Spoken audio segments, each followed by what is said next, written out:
2010년대 중국 공산당이 내놓은 2050년도 아시아 지도는 특히 대한민국 국민의 주목을 불끈 쥐게 했습니다. 중국 외무성으로부터 유출되었다는 지도에는 한반도와 일본 지역이 중국 영토로 표기되어 있었는데, 당시는 중국이 암암리의 동북공정에 열을 올리며 조선족을 소수민족으로 흡수시키던 때로 간도 지역의 영토를 차지하려는 속셈이 뻔히 드러나 보였습니다. 55개 소수민족을 포괄하고 있는 중국에게 가장 큰 위험 요소는 신장 위구르, 티벳, 내몽골, 연변 등 소수민족 자치구의 분리 독립입니다. 이에 중국은 과거 무력 점령한 티베트와 신장, 내몽골 지역을 중국사에 포함시키는 서북공정을 완성시키고 동북 삼성 요령성, 길림성, 흑룡강성의 조선족 문제와 만주, 간도의 역사적 연원을 둘러싼 불안 요인을 막기 위해 동북공정을 시작했습니다. 중국은 만리장성을 길게 느리고는 지린성과 헤이룽장성까지 연결된 것이라며 대내외적으로 홍보에 열을 올렸는데, 이 지역은 발해와 고구려의 영토였고 우리와 영유권 분쟁을 벌이고 있는 간도 땅입니다. 국제법적으로 무효일 수밖에 없는 간도 협약에 근거하자면 간도 지역을 불법 점유하고 있는 중국이 영유권 분쟁이 제기될 때에 대비해 역사적 연고를 확보하고자 본격적으로 왜곡하며 야욕을 드러낸 것인데, 꿈도 야무지게 우리나라를 조선성, 일본을 동해성이라 표기한 중국발 2050년 지도를 보자니 애잔하기까지 합니다. 19세기 말 혹은 그 이전의 세계지도는 이미 박물관에 소장되어 있지만 서구권에서는 아직도 개인이 가지고 있는 경우도 많습니다. 비슷한 시기 19세기 말엽 발행한 지도가 영국 온라인 경매 사이트에 올라와 흥미를 끌었습니다. 이 지도는 한중일의 당시 영토를 나타내는 지도로 한국의 일제강점기 이전 독립국이었을 당시의 국제지도입니다. 그런데 이 지도가 흥미를 끌고 있는 것은 바로 중국과 현재 대한민국이 접하고 있는 국경 부근 때문입니다.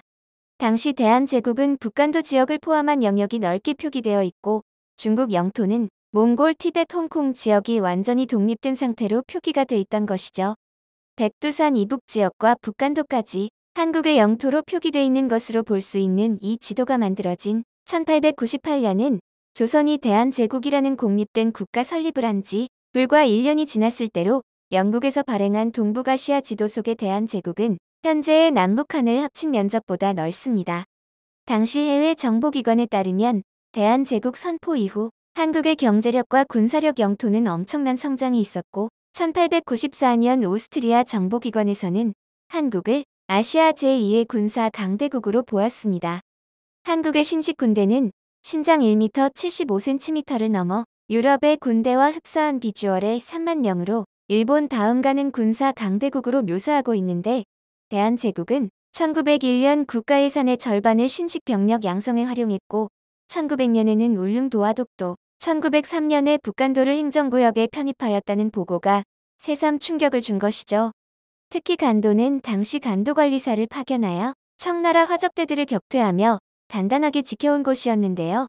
간도는 고려시대 윤관 장군이 구성을 개척하고 두만강 북쪽 700리의 공엄진의 선출령에 국경비를 세운 명백한 우리 땅입니다. 또한 조선 세종 때 김종서 장군이 육진 개척하며 다시 쐐기를 박았죠. 오늘날 우리 땅이지만 우리에게도 잊혀진 이유는 일제강점기 때 일본과 중국이 농간을 부려서입니다. 간도 협약이 체결된 1909년 9월 4일 일제는 안봉선의 철도 부설권 등을 청나라로부터 획득하는 것을 내용으로 두만강을 한국과 청나라 사이의 국경으로 정하는 만주 오한건 협약을 체결했습니다. 이는 애초에 간도가 중국 땅이라면 성립될 수 없는 조약이었죠.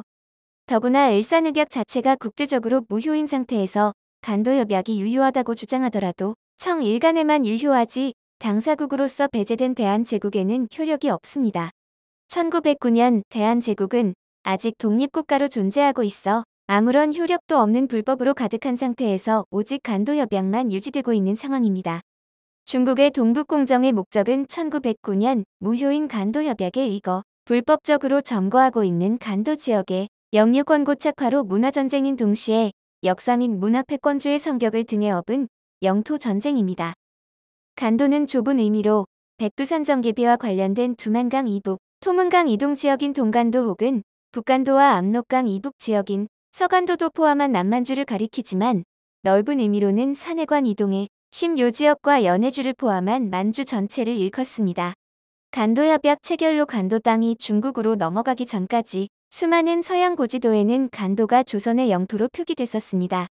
근대적인 지도가 만들어지던 18세기의 서양 고지도를 살펴보면 모든 고지도에서 조선과 청나라의 국경은 압록강과 두만강 너머에 존재합니다.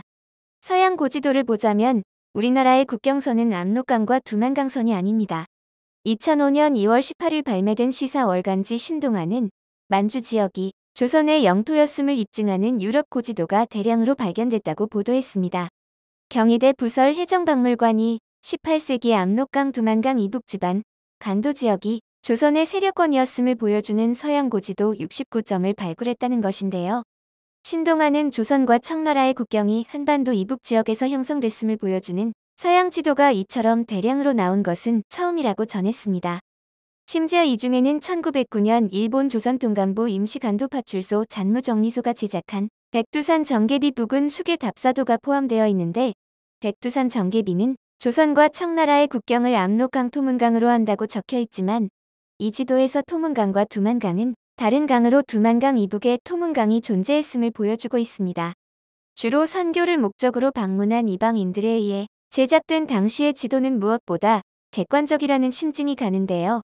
1749년 프랑스 왕립 과학 아카데미 회원이었던 지리학자 당빌리가 제작한 이티 더즈 로요엄즈 디 코리 이티 디 재팬 지도에는 한국 평안도가 압록강 이북의 현 중국 지방 지역까지로 표기돼 있고 함경도가 두만강 이북 간도 지역을 포함하고 있습니다. 1801년 영국 지리학자 존 캐리가 제작한 A New Map of China 이외에 1745년 키친이 제작한 지도는 위쪽으로 간도를 포함해 현저하게 통통한 데다 동해를 시 오브 코리아라고 표기하고 있습니다. 덧붙이자면 동해가 일본해로 표기된 계기는 1787년 동해를 탐사한 프랑스의 라페루즈가 일본해라고 표기한 이후 일본이 세계 지도를 편찬할 때마다 이 라페루즈의 주장대로 일본해를 로비해온 것인데요. 그러나 프랑스의 드페르는 1705년의 지도에서 만주인들이 이 바다를 동해라고 부르기 때문에 동해라고 한다는 이해적인 설명을 붙였습니다. 곧 동해를 지칭하는 말이 아니라 만주인이 부르는 이칭이지만 일본은 다 알면서도 수작을 부리고 있는 것이죠. 1778년 잔비어 등이 제작한 아시아 지도에는 중국과 한국의 국경선이 압록강, 두만강 이북에 형성된 것으로 나오며 녹색 테로 둘러 코리라고 표기한 이 지도는 분명하게 동해를 메르디 코리로 표기하고 있습니다. 1920년 로마 교황청이 작성한 교구도의 원본 역시 김혜정 관장에 의해 당시 처음 공개되는 것이었는데 서울, 대구, 원산의 세 개 교구로 나눠져 있는 한반도의 신자 도표에는 간도 지역은 원산 교구에 포함되어 있는 동일 생활권으로 표기되어 있습니다. 즉 간도의 천주교 신자는 한국의 천주교 신자로 분류되었다는 말이죠. 이 지도들은 당시 동아시아 국경 문제를 중립적으로 바라본 서양 지리학자들이 제작한 것이라 의미가 큰데요. 김혜정 관장은 지도 공개를 계기로 간도 영유권 논란에 대해 많은 한국인이 관심을 가져주기를 기대했습니다. 간도 문제는 잃어버린 한국 근대사의 참모습을 복원하는 일이기 때문이라는 것이죠. 기능을 강조하는 요즘 지도와 달리 옛 지도는 색채, 디자인의 예술적 가치를 갖고 있으며 국가와 민족의 뿌리가 담겨 있습니다. 미국 의회가 아메리카라는 지명이 최초로 표기된 16세기 세계 지도 한 장에 1,700만 달러를 제시했을 때 지도를 가진 독일인은 판매를 거절했습니다. 지도의 보유 여부는 때로는 국가의 자존심과도 결부되는 사안이 되기도 한다는 것입니다. 김혜정 관장은 역사적 사실을 규명하는 과거의 한국이 담긴 고지도를 30년에 걸쳐 해외에 나갈 때마다 사비를 털어 고서점 골동품 가게 등을 돌며 찾아 16세기부터 20세기까지 시대별로 빠짐없이 원본 지도를 수집해 보유했습니다. 이 덕에 해정박물관은 서양 고지도를 가장 많이 보유한 기관 중 하나로 특히 한국이 표기된 서양 고지도는 거의 대부분 수집했다고 합니다. 김 관장은 2003년 동해 표기를 둘러싸고 한국과 일본 간의 논란이 일었을 때 동해를 한국해 고려해 조선해 등으로 표기한 서양 고지도 50여 점을 일시에 공개, 전시하기도 했습니다. 미국 예일대학 도서관이 미 대륙 발견 초기와 관련 있는 고지도 한 장을 4만 달러에 매입하고 캠브리지 대학 또한 세계 지도 및 아시아 지도 등 일반 고지도를 많이 소장하고 있는데요. 고지도는 단순히 옛날 영토를 담는 종이 쪼가리가 아니라 미래를 읽는 자료가 되기도 합니다. 과거 19세기 말 한국은 안타깝게도 산업혁명의 가도를 달리던 직전에 일제의 침탈을 당했지만 대한민국은 산업혁명의 최고선도 국가를 달리며 큰 경제 성장을 이룩하고 있습니다. 더욱 강력한 국가로서 동북아시아와 세계에서 강한 패권을 갖춘 국가로 떠오르는 대한민국은 중국의 동북 공정에 맞서 고구려사 문제와 간도영 유권 논란의 사실관계를 국내외에 알리는 일에 이제 당사자로서 적극 나서야 할 때가 되지 않았나 싶습니다. 영상을 끝까지 시청해주셔서 감사합니다. 구독과 좋아요는 영상 제작에 큰 힘이 됩니다.